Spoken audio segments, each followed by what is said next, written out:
Jin-Woo Park stood on the observation deck of the Colony Administration Building, watching the morning sun rise over the golden wheat fields of New Seoul.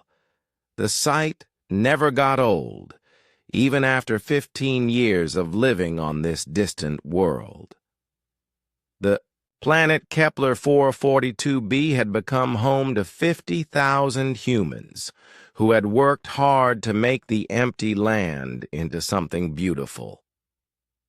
The wheat moved in the gentle wind like ocean waves. Jin-Woo could see the Kim family's farm in the distance, where Dongmin Kim was already working in his fields. Dongmin was one of the best farmers on New Seoul. His wife Mi-young helped run the local school, and their twin daughters So-jin and Hae-won were always full of energy and laughter. Jin-Woo smiled as he remembered yesterday's harvest festival. The whole colony had come together to celebrate another successful year. Children ran between the food stands while their parents shared stories and planned for the future. It felt like paradise. His communication device buzzed. "Administrator Park, we have incoming ships on the long-range sensors," said the voice of Captain Lee Hyun-sik from the colony's small defense station. Jin-Woo frowned. They weren't expecting any supply ships for another month. "How many ships, Captain?" 12. No, wait. More are appearing. I count at least 30 ships now. Something cold settled in Jin-Woo's stomach. New Seoul was a farming colony. They had one small defense corvette and a few security shuttles. Nothing that could handle 30 ships. "Captain Lee, are they responding to our communication signals?" "Negative, sir. They're not answering any of our calls. And Administrator, these ships don't match any design in our database." Jin-Woo ran toward the communication center. Through the windows, he could see colonists going about their morning work, completely unaware of what might be coming. Dongmin Kim was loading his truck with vegetables for the market. Mi-young was walking So-jin and Hae-won to school, the girls skipping happily beside their mother. In the communication center, Jin-Woo stared at the sensor displays. The unknown ships were massive, much larger than anything humans had built. They moved in perfect formation, like a military fleet. "Sir, I'm detecting energy buildups in their weapon systems," Captain Lee's voice crackled through the speaker. "All colonists, this is Administrator Park," Jin-Woo announced over the colony-wide communication system. "Please remain calm and proceed to the nearest emergency shelter immediately. This is not a drill." But it was too late. The sky above New Seoul suddenly filled with fire. Bright beams of energy struck the colony's buildings, turning metal and concrete into melting slag. The administration building shook as explosions echoed across the settlement. Through the smoke and flames, Jin-Woo saw them clearly for the first time. The alien ships looked like giant insects made of crystal and metal. They moved with deadly grace, their weapons cutting through human structures like they were made of paper. Captain Lee's corvette, the Seoul's Pride, rose from the spaceport to meet the attackers. The small ship fired everything it had, but its weapons barely scratched the alien vessels. 3 of the crystal ships focused their fire on the corvette. Within seconds, Seoul's Pride exploded in a ball of fire. "Captain Lee!" Jin-Woo shouted into his communicator. But there was no answer. The aliens, who called themselves the Vorthak Empire, had come to New Seoul with one purpose: complete destruction. They didn't want the colony's resources or its land. They wanted every human dead, Dong Min.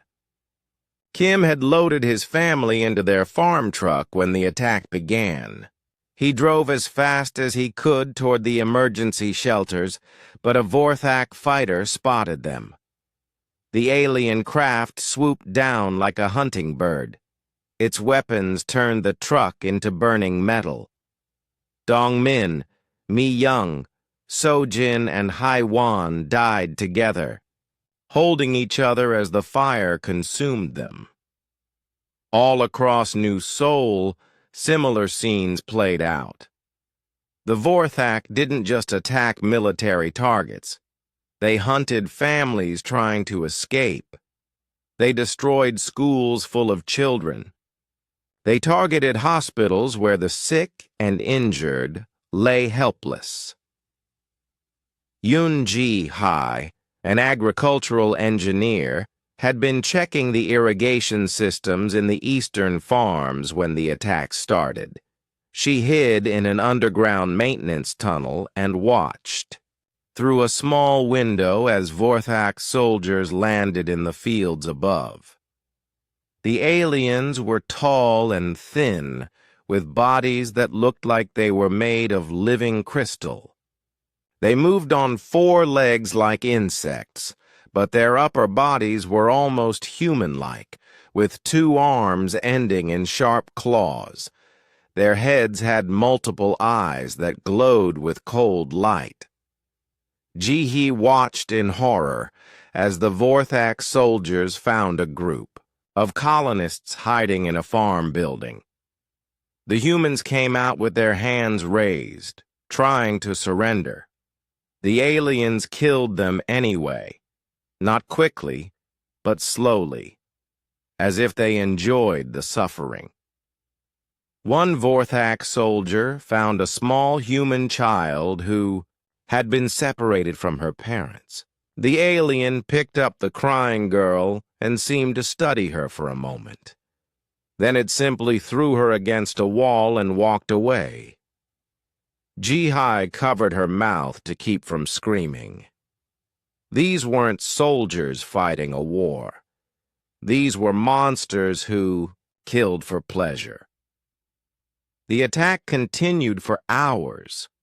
The Vorthak moved through New Seoul like they had all the time in the world. They burned every building, destroyed every piece of human technology, and killed every person they found. From her hiding place, Ji-hee could hear the screams and explosions echoing across the colony, the sound of 50,000 people dying. The sound of 15 years of human work being destroyed in a single day. As the sun set on New Seoul, the Vorthak ships began to leave, but they weren't finished. The largest alien vessel moved into orbit above the colony and began charging a massive weapon. The orbital bombardment turned what remained of New Seoul into glass. The heat was so intense that the very ground melted. Nothing could survive such destruction. But the Vorthak had made a mistake. In their rush to destroy everything, they hadn't checked every tunnel and underground shelter. A few humans survived, including Ji-hai and maybe 30 others scattered across the ruined colony.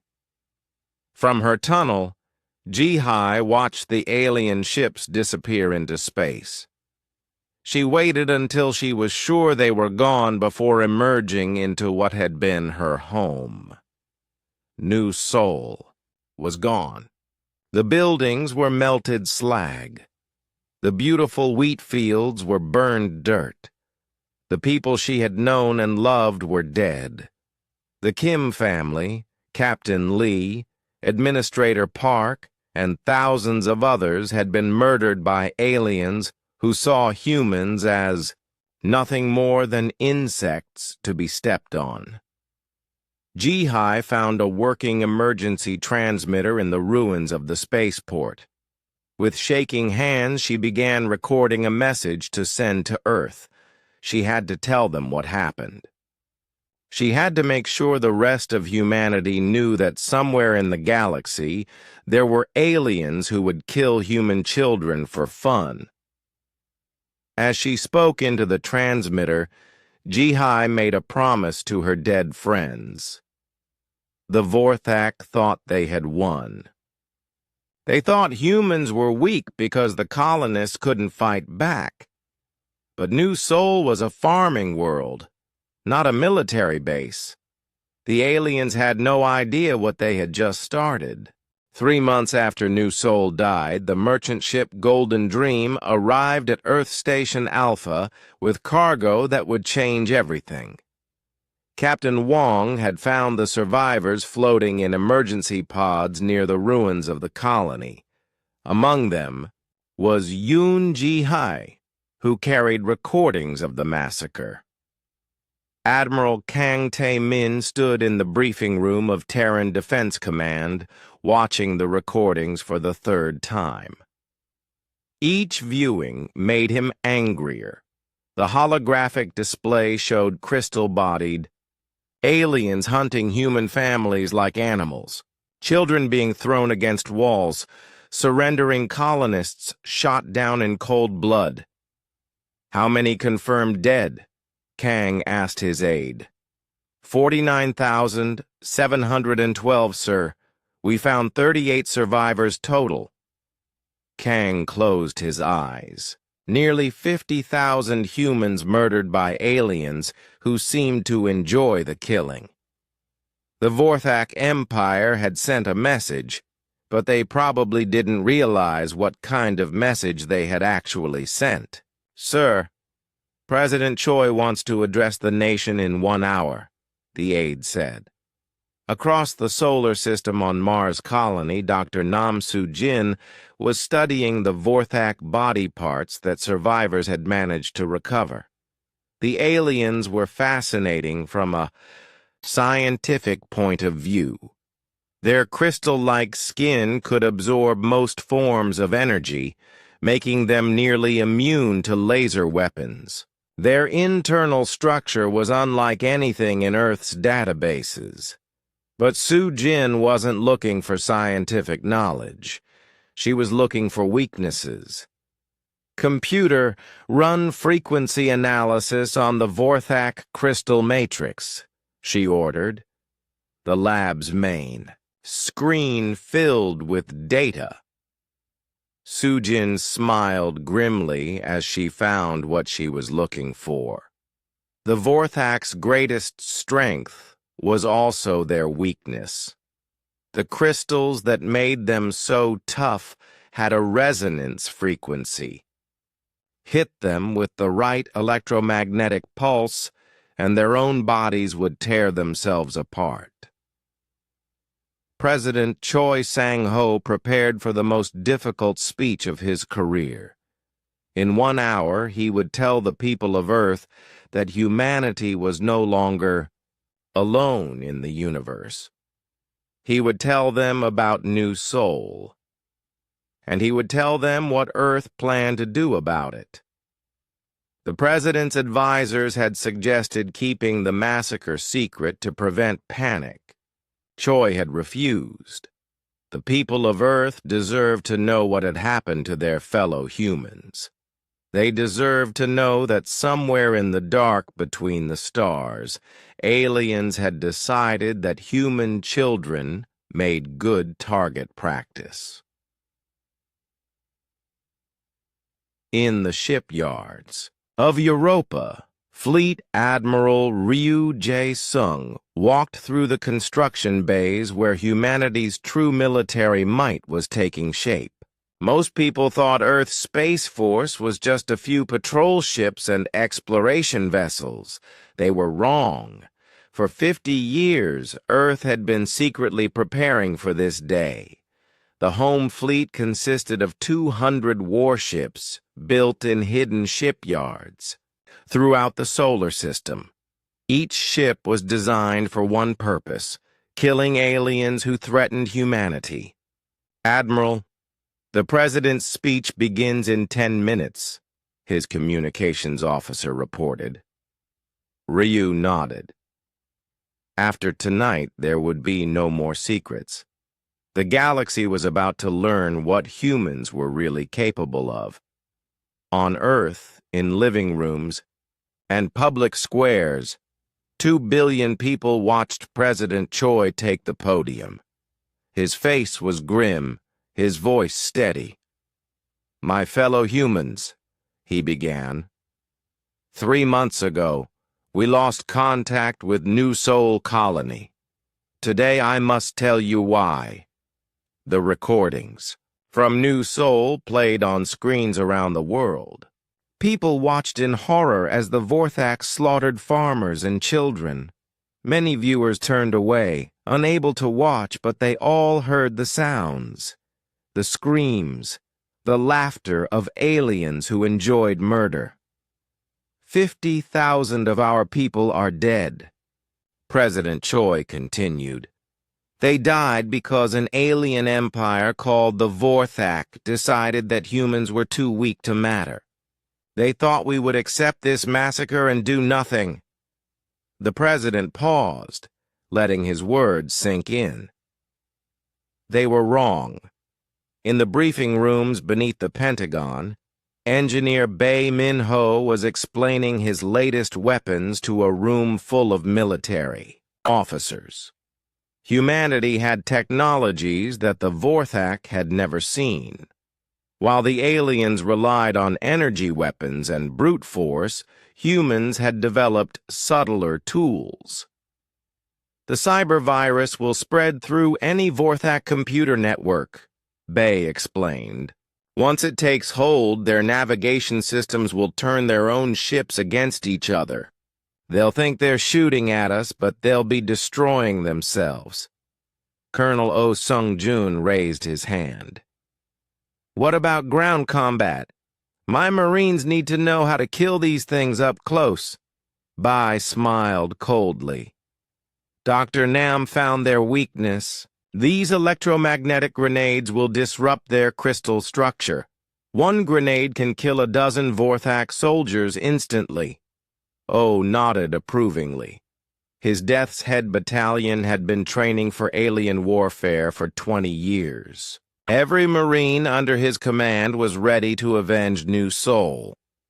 Back on Mars, Dr. Nam Soo-jin was working late in her lab when she received a communication from Earth. It was from Yoon Ji-hee, the New Sol survivor. Doctor, I've been thinking about what I saw, Ji-hee said over the video link. The Vorthak weren't just killing us. They were enjoying it. They're not soldiers. They're sadists. Soo-jin frowned. What do you mean? They took their time. They could have destroyed the whole colony in minutes with orbital bombardment, but they didn't. They landed soldiers to hunt, us personally. This isn't about territory or resources. They kill because they like killing. Soo-jin filed this information away. If the Vorthak enjoyed causing fear and pain, then humanity could use that against them. Terror was a weapon that worked both ways. President Choi's speech continued for another 20 minutes. He explained how the home fleet had been secretly built over 5 decades. He introduced Admiral Kang and showed footage of Earth's hidden military bases. The Vorthak believe we are weak because our colonies don't have weapons, Choi said. They don't understand that we keep our farmers safe by keeping our soldiers elsewhere. New Sol was a farming world. Earth is a military world. The speech ended with a simple promise. We will find every Vorthak in the galaxy. We will make them pay for what they did to New Sol. And we will make sure no alien species ever underestimates humanity again. In homes across Earth, people sat in stunned silence. Some cried for the lost colonists. Others felt fear about what aliens might do to other human worlds, but most felt something else. Rage. The Vorthak had made a terrible mistake. They had hurt humans in the cruelest way possible, and now Earth was going to respond with the full fury of a species that protected its own above all else. Admiral Kang returned to his office after the president's speech. His staff was all ready, working on battle plans. Intelligence reports showed at least 12 Vorthak worlds within striking distance of Earth. "Sir, which target should we hit first?" his tactical officer asked. Kang studied the star charts. The Vorthak home world was too well defended for a first strike, but there were smaller colonies, mining worlds with lighter defenses. "Here," he said, pointing to a system labeled Kethmar, their main crystal mining operation, 50 million Vorthak civilians. "Sir, are we targeting their civilians?" Kang looked at his officer coldly. "They targeted ours. The Vorthak wanted to teach us that human lives don't matter. We're going to teach them that Vorthak lives don't matter either." The officer nodded. "When do we launch?" 6 months. "I want every ship ready, every weapon tested, every Marine trained. When we hit them, it needs to be perfect. No survivors, no mercy, no second chances." As Earth prepared for war, the Vorthak Empire continued their normal lives, completely unaware of the storm that was coming for them.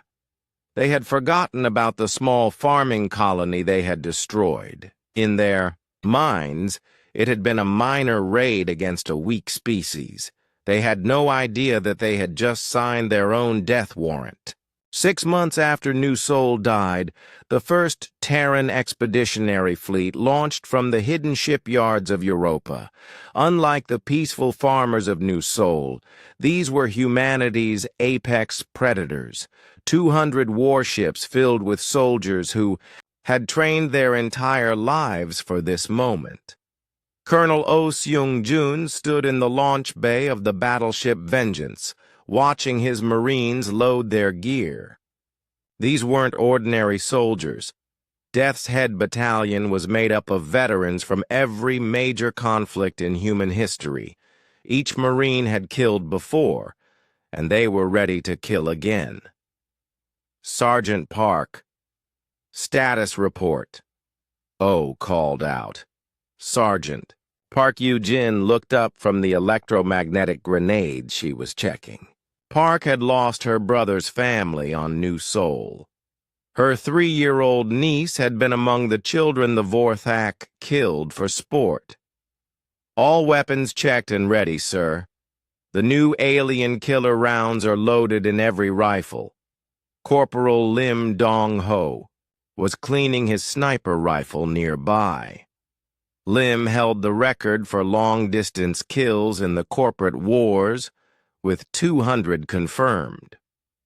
"Sir, what's our rules of engagement?" O's face was stone cold. "Same rules the Vorthak used on New Sol. No prisoners, no mercy, no survivors." The human fleet had technologies the Vorthak had never encountered. While the crystal aliens relied on energy shields and direct assault tactics, humans used deception and misdirection. Every ship was equipped with advanced cloaking systems that could hide them from alien sensors. Captain Song Mi-ran commanded the stealth destroyer Sol's Vengeance, named after the lost colony. Her ship was invisible to enemy detection and carried enough firepower to destroy a city. More importantly, it carried Professor An Jung-min, Earth's leading expert on alien communication. "Professor, any luck breaking their military codes?" Song asked, as she watched her bridge crew prepare for battle. An looked up from his computer screens. Yes, Captain. The Vorthak use a simple hierarchy system. Kill their commanders, and the lower ranks become confused and disorganized. They're not used to thinking for themselves. Song smiled grimly. Perfect. Humans are very good at killing leaders. The fleet's target was Kethmar, a Vorthak mining world with 50 million alien civilians. Admiral Kang had chosen it carefully. The world was lightly defended, but important enough that its destruction would send a message to the entire Vorthak Empire. Lieutenant Commander Yang Yun-seo piloted one of the new experimental fighters that could phase through Vorthak energy shields. Her squadron had practiced the attack run hundreds of times. They would strike fast and hard, destroying the planet's defense platforms before the aliens knew they were under attack. All squadrons, this is Phantom Leader, Yang announced, over the fighter communications. Remember, we're not just fighting for Earth today. We're fighting for every human child those monsters murdered. Major Kwon Jun-ho led the boarding specialists who would capture Vorthak ships intact. His teams had studied alien anatomy and knew exactly where to place their weapons for maximum effect. The electromagnetic pulse grenades would turn the aliens' crystal bodies against them, shattering them from the inside. General Im Chan-woo observed the fleet from the command ship Terra's Fury. He had fought in 12 wars across human space, but this was different. This wasn't about territory or resources. This was about teaching alien bullies that humans were not victims. General, we're receiving a transmission from Kethmar, his communications officer reported. The Vorthak are trying to negotiate. Im's laugh was cold and bitter. Did they negotiate with the children on New Sol? Open a channel. The holographic display showed a Vorthak commander, its crystal body gleaming under artificial light. Multiple eyes focused on the human general as it spoke in its clicking language. We offer terms for peaceful withdrawal, Professor An translated. They say this is a misunderstanding. Tell them this, Im said slowly. There are no terms. There is no peace. There is no misunderstanding. We are here to kill every Vorthak on that planet, just like they killed every human on New Sol. The alien commander's eyes widened as the translation reached it. In all their history, no species had ever spoken to the mighty Vorthak Empire with such direct threat. The battle for Kethmar began with Yang's fighter squadrons. Her experimental craft phased through the planetary shields like they weren't even there. The Vorthak defense platforms opened fire, but their energy weapons passed harmlessly through the human fighters. All squadrons begin attack run, Yang ordered. Target their command centers first. The fighters struck like ghosts, appearing only long enough to fire their weapons before disappearing again. Within minutes, Kethmar's orbital defenses were burning wreckage. Sol's vengeance decloaked directly above the planet's capital city. Captain Song had positioned her ship to maximize psychological impact. Fire everything, she commanded. The destroyer's weapons turned the Vorthak government buildings to slag. Millions of aliens looked up to see a human warship raining death from the sky. For the first time in their species' history, the Vorthak felt helpless. Major Kwon's boarding Teams hit the Vorthak fleet in orbit. Human soldiers moved through alien ships like death incarnate, their electromagnetic weapons shattering crystal bodies with each shot. The aliens had never faced enemies who fought with such coordinated brutality. On the planet below, Colonel O's Marines landed in the major cities. Death's Head Battalion moved through Vorthak population centers with ruthless efficiency. Unlike the aliens who had enjoyed their massacre of humans, the Marines killed quickly and professionally. "Remember," O announced over the battalion communications, "we're not like them. We don't torture. We don't play games. We kill them cleanly and move on to the next target." Sergeant Park kicked down the door of a Vorthak residential building. Inside, alien civilians cowered in fear. These were the same species that had laughed while murdering human children. Park felt no pity as she raised her weapon. But something unexpected happened. One of the young Vorthak began to cry, a sound remarkably similar to a human child. For a moment, Park hesitated. Then she remembered her 3-year-old niece, and her finger tightened on the trigger. The battle for Kethmar lasted only 6 hours. When it was over, 50 million Vorthak were dead, and their mining world was a burning ruin. But General Im wasn't finished with his message. "All ships prepare for orbital bombardment," he ordered. "Sir?" one of his officers asked. "There's nothing left to destroy." Im's smile was terrible to see. "I want to make sure. Turn the entire planet to glass, just like they did to New Sol." The fleet's main guns fired in unison. The energy beams struck Kethmar's surface with enough force to melt stone. Within an hour, the planet was a molten ball of rock, completely uninhabitable. As the human fleet prepared to leave, Professor On intercepted communications from across Vorthak space. Word of the massacre was spreading, and for the first time, the crystal aliens were experiencing fear. "They're calling us monsters," On reported to Admiral Kang. Kang's response was immediate. "Good. Now they know how we felt when we saw the recordings from New Sol." The Admiral opened a communication channel to the entire Vorthak Empire. When he spoke, his voice was broadcast to every alien world in their territory. "I am Admiral Kang of the Terran Defense Force," he began. "Today we destroyed Kethmar in response to your massacre of New Sol Colony. This is only the beginning. We know where all your worlds are located. We know where your fleets are stationed. We know where your leaders hide."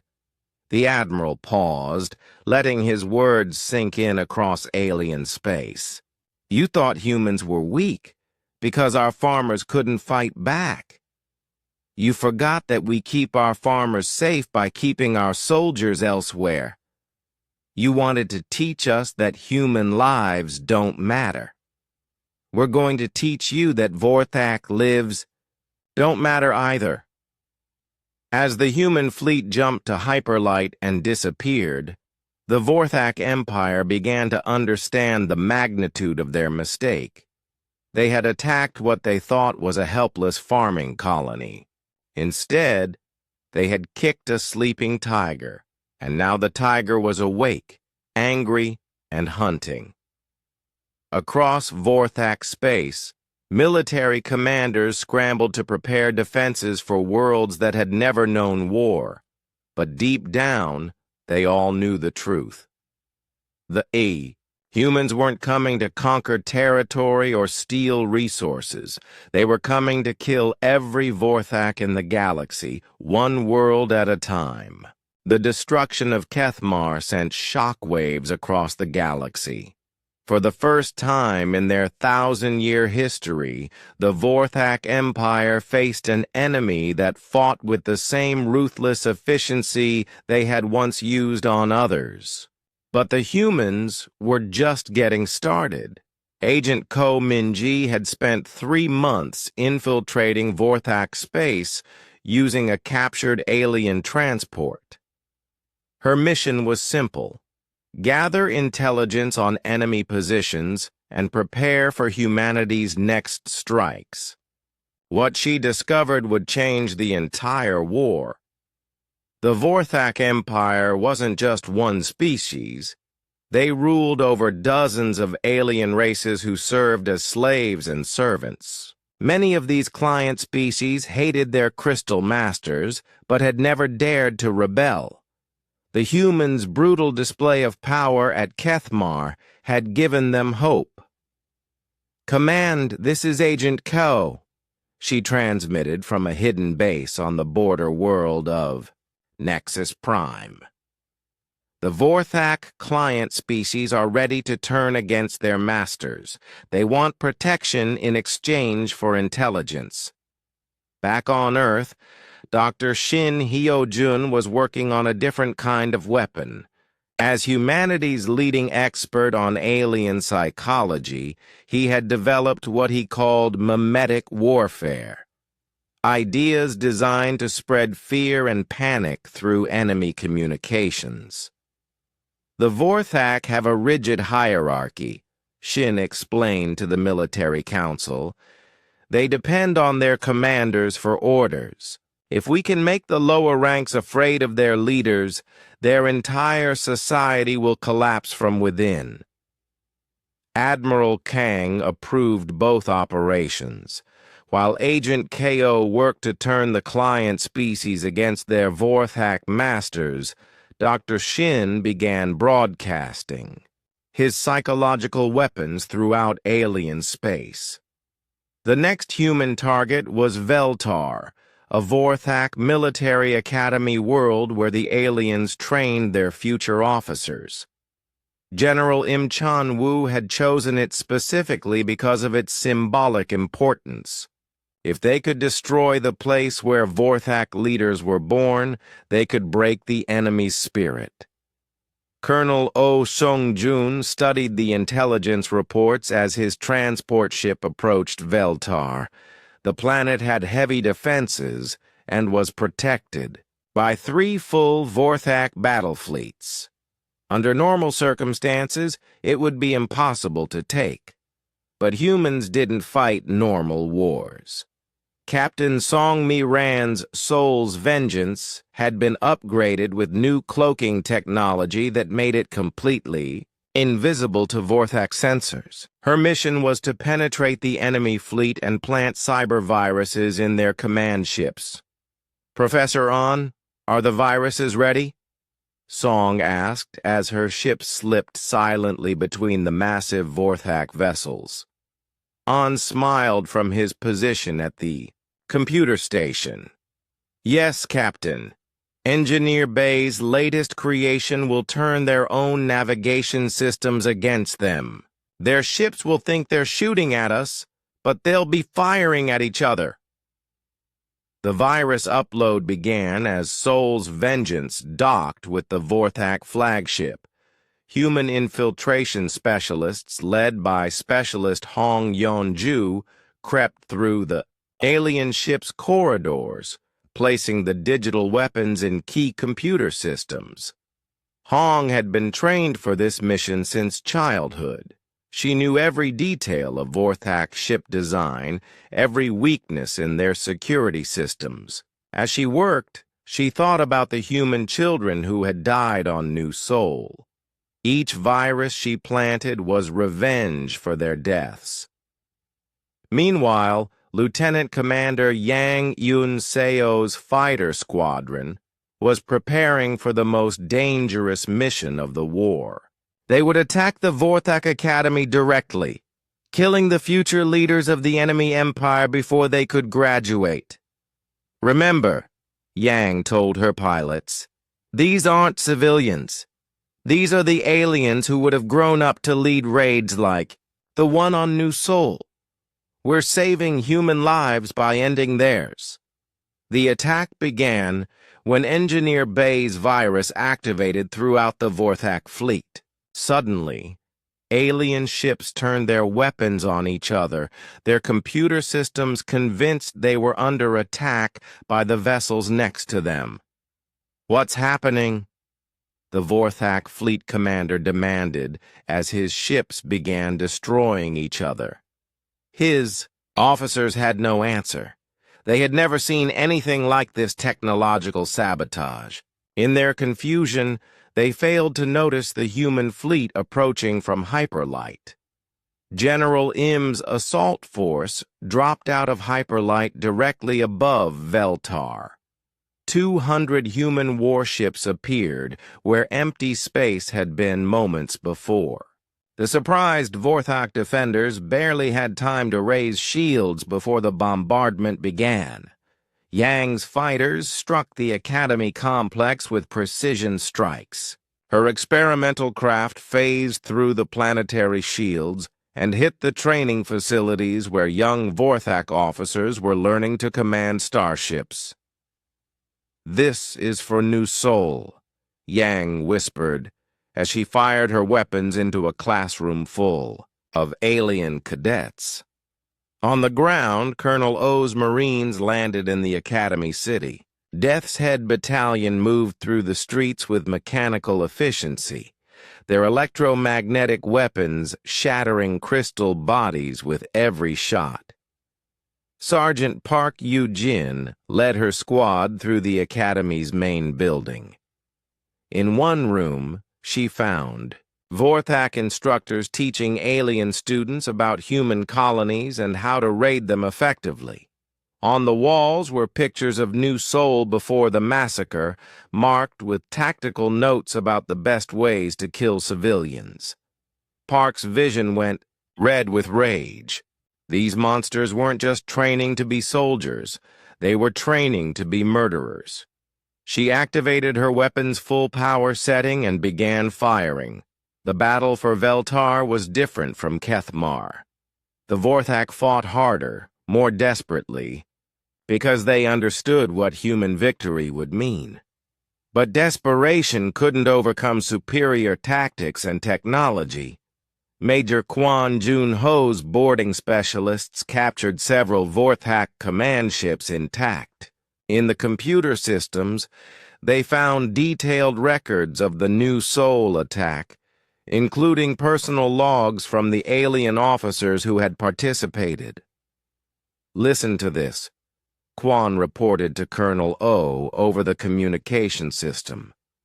He played a recording of a Vorthak officer describing how much he had enjoyed hunting human children. O's voice was deadly calm when he responded, "Major, I want that specific alien found and brought to me alive." While the human forces destroyed the Academy world, Dr. Shin's psychological warfare was spreading panic throughout Vorthak space. His mimetic weapons were simple ideas that spread like viruses through alien communication networks. The messages told Vorthak civilians about the human concept of total war.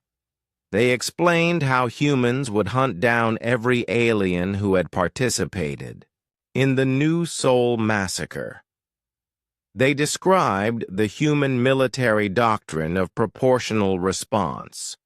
For every human killed, 10 aliens would die. On distant Vorthak worlds, civilians began to panic. They had heard about Kethmar, and now Veltar was burning. If the humans could destroy a military academy protected by 3 battle fleets, nowhere in the Empire was safe. Some Vorthak commanders tried to negotiate. They sent messages to human forces offering to surrender or pay reparations for New Sol. General Im's response was always the same. He would broadcast recordings of the massacre, showing alien soldiers laughing as they murdered human families. Did they accept surrender from the 3-year-old children they used for target practice? Im would ask. Did they offer reparations to the pregnant mothers they hunted for sport? No? Then they get the same mercy they showed our people. Agent Ko's intelligence network had grown to include representatives from dozens of client species. The aliens who had served the Vorthak Empire for centuries were now openly providing information to human forces. The Crystalline Council is meeting on Thexmoor, reported a reptilian alien who had escaped Vorthak slavery. All the high commanders will be there. If you could strike them all at once.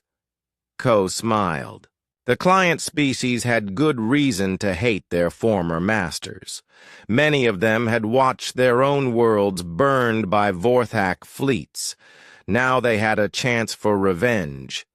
As Veltar died in orbital fire, the human fleet prepared for their next target.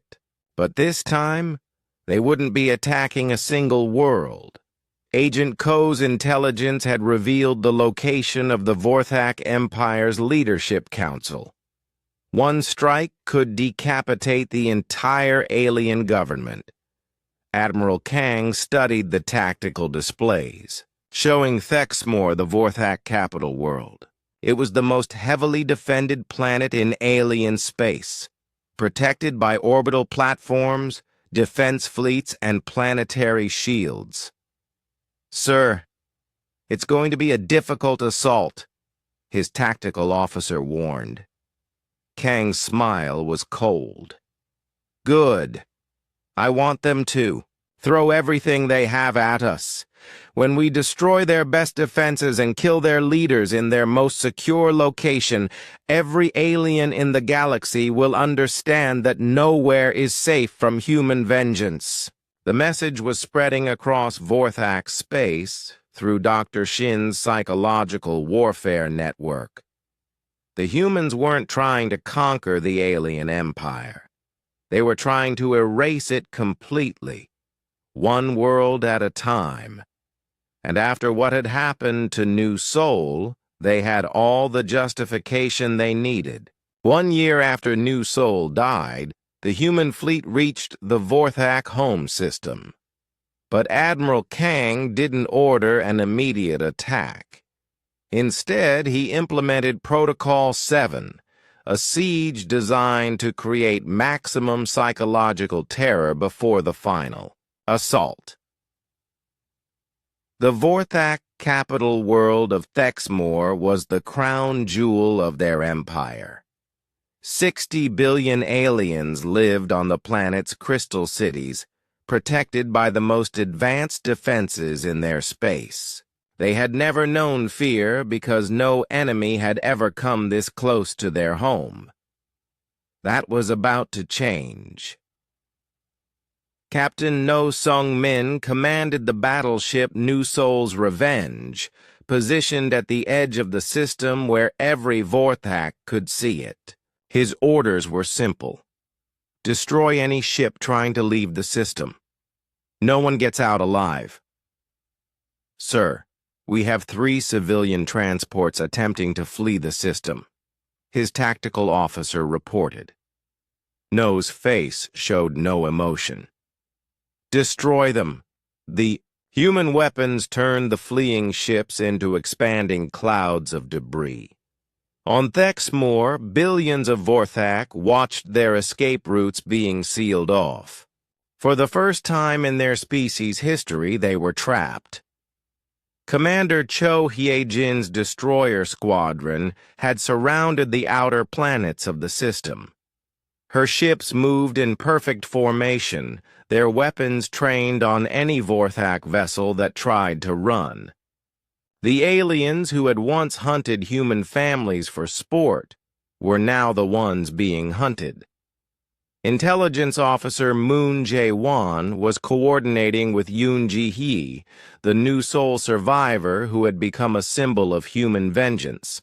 Together they prepared the broadcasts that would break the Vorthak Empire's spirit. "Are you ready for this?" Moon asked Ji-hye as they prepared to transmit to every screen on Thexmoor. Ji-hye nodded grimly. She had spent a year reliving the massacre of her home world, turning her trauma into a weapon against the aliens who had caused it. Let them see what they did. Let them understand what's coming for them. The broadcast began with footage from New Seoul before the attack. Happy human families working in golden wheat fields, children playing in schools, the peaceful farming community that had taken 15 years to build. Then came the recordings of the massacre. Vorthak soldiers laughing as they hunted civilians, alien officers throwing human children against walls, the systematic murder of 50,000 innocent people who had never harmed anyone. 60 billion Vorthak watched their own species commit atrocities that shocked even their hardened warriors. Many had never seen the recordings before. The Empire's leadership had hidden the true nature of their attack on New Seoul. Ji-hye's voice accompanied the images, speaking in the Vorthak language that Professor An had taught her. "This is what your empire did to my people," she said. "Every one of you is responsible for these deaths. Every one of you will pay the price." The psychological impact was immediate. Across Thexmoor, Vorthak civilians began to panic. They had been told that humans were weak, that the attack on New Seoul was a minor police action against primitives. Now they saw the truth. Their government had committed genocide against innocent families, but the humans weren't finished with their psychological warfare. Agent Ko's network of client species was broadcasting on every communication channel in Vorthak space. The aliens who had served as slaves for centuries were finally speaking openly about their hatred for their crystal masters. "The humans are coming to free us," announced a reptilian rebel leader. "They will destroy the Vorthak Empire and give us back our worlds.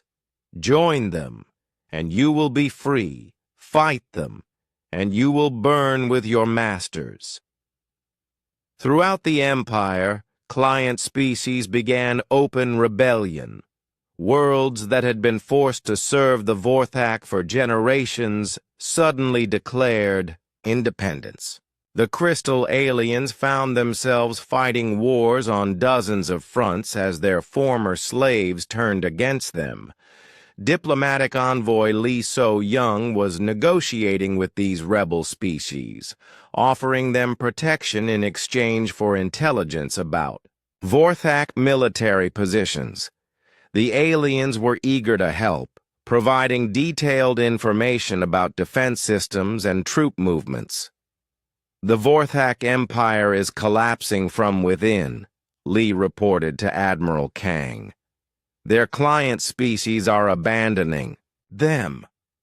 We're receiving surrender offers from 17 different worlds." Kang smiled coldly. "Accept their surrenders, but make it clear. Any species that helped with the New Seoul massacre will face the same fate as the Vorthak. We know who participated, and we have long memories." On Thexmoor, Emperor Krextal of the Vorthak Empire was watching his civilization crumble.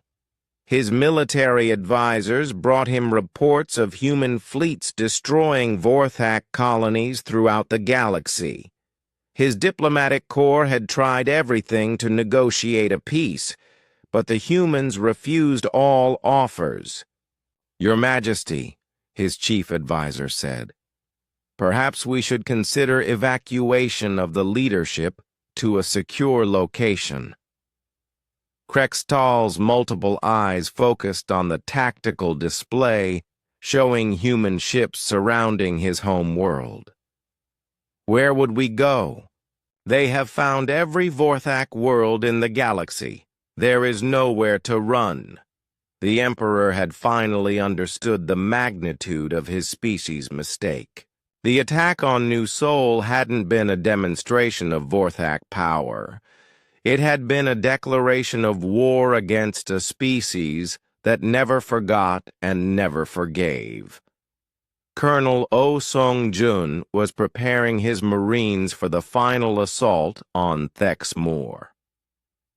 Deaths. Head Battalion had been reinforced with volunteers from across human space, soldiers who wanted to personally avenge the New Sol massacre. "Listen up," Oh addressed his troops from the assault ship's main bay. "These are the aliens who thought human children made good target practice. They laughed while they murdered families who tried to surrender. When we land on their world, remember, they showed no mercy to our people. We show none to theirs." The Marines cheered, their voices echoing through the ship. Each soldier carried weapons specifically designed to exploit Vorthak weaknesses. Dr. Nam Soo-jin's electromagnetic grenades would turn the aliens' crystal bodies against them, shattering them from within. But the most devastating weapons were not technological. They were psychological. Dr. Shin Hyo-jun had spent months studying Vorthak culture, learning about their deepest fears. The crystal aliens were proud of their 1,000-year empire, their perfect military record, their reputation as the galaxy's strongest species. The humans were going to take all of that away. "Broadcast this message to every Vorthak in the system," Admiral Kang ordered as his fleet prepared for the final assault. The transmission that followed would be remembered for centuries. Admiral Kang spoke directly to the Vorthak Emperor, his words carrying the weight of human fury. "Emperor Krextal," Kang began, "1 year ago your forces attacked New Sol Colony. You murdered 50,000 human civilians, including children who pose no threat to your empire. You did this because you believed we were weak." The Admiral paused, letting his words sink in across the alien world. "Today, you will learn the difference between weakness and mercy. The humans you killed were farmers and teachers and children. We are soldiers and killers and weapons of war. You wanted to teach us that human lives don't matter. We are here to teach you that Vorthak lives, matter even less." As the message ended, the human fleet moved into attack formation. The siege of Thex Moor was about to become the massacre of Thex Moor, and every alien in the galaxy would witness the price of threatening humanity. Colonel O's Marines loaded into their assault shuttles, ready to land on an alien world and finish what the Vorthak had started. The crystal aliens had shown them what total war looked like when they destroyed New Sol. Now the humans would show them what total war looked like when Earth fought back. The final battle for Thex Moor lasted 3 days. When it was over, the Vorthak Empire had ceased to exist, and the galaxy learned why no species should ever underestimate human vengeance. Admiral Kang's fleet struck with surgical precision. Instead of simply bombarding the planet, human forces used targeted attacks to dismantle Vorthak civilization piece by piece. Every government building, every military base, every symbol of alien power was systematically destroyed. Colonel O's Marines landed in the crystal cities of Thexmore like an unstoppable force. Death's Head Battalion moved through the alien streets with mechanical efficiency, their electromagnetic weapons shattering crystal bodies with every shot. But they weren't just killing, they were erasing. Remember, O commanded over the battalion communications, we're not here to conquer. We're here to make sure the Vorthak Empire never existed. Sergeant Park Yu-jin led her squad through the Imperial Palace, where Emperor Krextal and his advisors had barricaded themselves. The aliens who had once laughed while murdering human. Children now cowered behind crystal barriers, begging for mercy they had never shown. "Please," the Emperor transmitted in broken human language, "we can negotiate. We can pay reparations for your colony." Park's response was to throw an electromagnetic grenade into the throne room. The Emperor's crystal body shattered like glass, along with his entire court. The Vorthak Empire died with their leader. But General Im Chan-woo had a different plan for the surviving Vorthak. Simply killing them all would be too easy. Too quick. Professor An Young-min had spent months studying alien culture and had discovered something interesting about Vorthak psychology. Their greatest fear isn't death, An explained to the general. It's being forgotten. Their entire culture is built around the idea of eternal glory and remembered victories.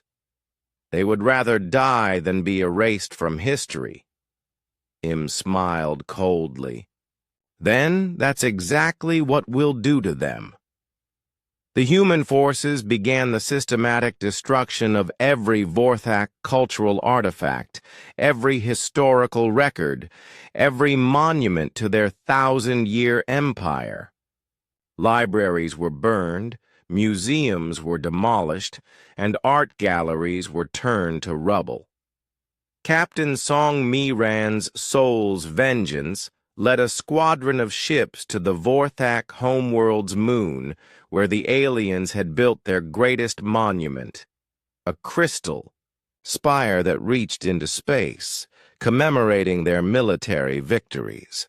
The human weapons turned it to dust. Meanwhile, Intelligence Officer Moon Jae-won was coordinating the final phase of the human plan. The surviving Vorthak, perhaps 10 million out of their original population of 200 billion, were being scattered to primitive worlds throughout the galaxy. "Strip them of all technology," Moon ordered the transport captains. "No computers, no weapons, no communication devices. They go back to living like animals." But the psychological warfare was just beginning. Dr. Shin Hyo-jun had prepared the cruelest punishment of all for the species that had enjoyed murdering human families. "From this day forward," Shin announced over galactic communication networks, "the word Vorthak is forbidden. These aliens have no name, no history, no culture. They are nothing but scattered refugees who once served a forgotten empire. The scattered survivors were forbidden from teaching their language to their children. They couldn't use their original names or practice their traditional customs. Within a generation, Vorthak civilization would be completely erased from the galaxy." President Choi Sang-ho addressed the galaxy from the ruins of the Vorthak capital.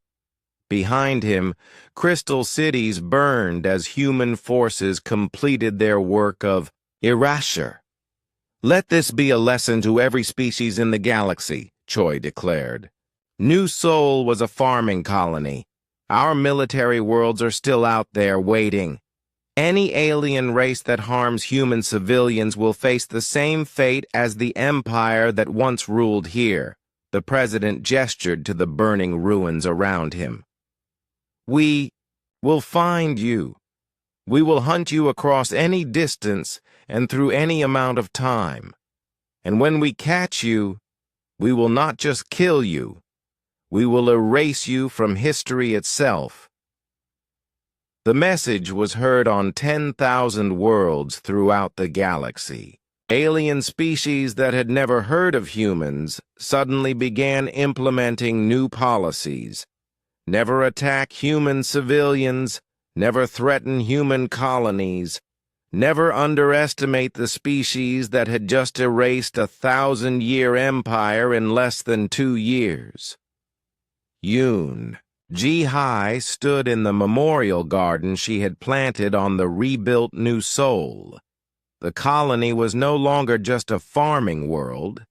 It was now protected by orbital defense platforms and a full marine garrison led by Colonel Oh Sung-jun.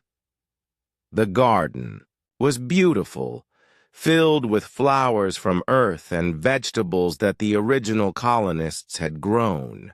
But Ji-Hai tended to a different kind of garden as well, one that grew weapons instead of food. "They'll never catch us unprepared again," she said to Colonel O as they walked through the memorial park. O nodded, watching his Marines patrol the colony's perimeter. The galaxy knows now. Humans protect their own, always. In the ruins of Thexmore, the last Vorthak monuments were being demolished by human engineering teams. Every trace of the alien empire was being systematically erased.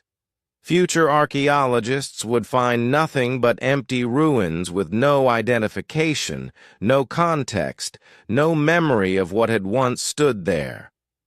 Admiral Kang toured the former Vorthak capital one final time before the human fleet departed. The crystal cities were empty now, their alien inhabitants either dead or scattered to primitive worlds. The empire that had ruled this sector of space for 1,000 years had been completely erased in 3 days. "Sir," his aide asked, "was this really necessary? We could have just defeated them militarily." Kang looked out over the empty alien ruins. "They didn't just defeat New Seoul militarily. They hunted our families for sport. They laughed while children died. This isn't about military victory. It's about making sure no other species ever thinks humans are easy targets." Agent Ko Min-ji was establishing human diplomatic relations with the former client species of the Vorthak Empire. Dozens of alien races that had been enslaved by the crystal aliens were now free, and they were eager to maintain good relations with the species that had liberated them. The humans ask for very little, Ko explained to a gathering of alien ambassadors. Don't threaten human civilians, don't attack human colonies, and remember what happened to the last species that tried. The ambassadors nodded eagerly. They had all seen the recordings from New Seoul, and they had all witnessed the human response. None of them wanted to face the same fate as the Vorthak. As the human fleet prepared to return to Earth, Dr. Shin's psychological warfare broadcasts were still spreading throughout the galaxy. The story of New Seoul and the human response was becoming legend among alien species. Some stories told of human mercy and their willingness to protect innocent aliens from oppression. Others told of human vengeance and their ability to erase entire civilizations from existence. All of them carried the same message. Humans were not to be underestimated. President Choi's final broadcast from Thexmore reached every inhabited world in the galaxy. Today, we have shown what happens when you harm human families. We hope this lesson never needs to be repeated, but if it does, remember, we know where you live, and we remember everything. The human fleet jumped to hyperlight and vanished, leaving behind empty ruins where a mighty empire had once stood. The galaxy would remember this day for millennia, the day a farming colony's destruction led to the complete erasure of the species that had attacked it. On worlds throughout the galaxy, alien parents began telling their children stories about the humans. Some were cautionary tales about never threatening the strange bipeds who turned entire empires to dust when angry. Others were hopeful stories about the aliens who freed enslaved species and protected the innocent.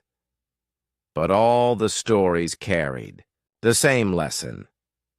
Humanity was not a species to be trifled with. They might seem peaceful, they might appear weak, but when their families were threatened, they became the galaxy's most terrifying predators. The Vorthak Empire was gone, erased, so completely that future generations would never even know it had existed. But New Sol was remembered, rebuilt, and protected. The humans had sent their message clearly. They would forget nothing, forgive nothing, and pursue vengeance across any distance. The galaxy had learned to fear and respect the species that protected its own above all else. And in the depths of space, on hidden military worlds that no alien had ever seen, humanity's true war machine waited patiently for the next species foolish enough to test their resolve. The age of human expansion had begun, and every alien civilization knew the price of standing in their way.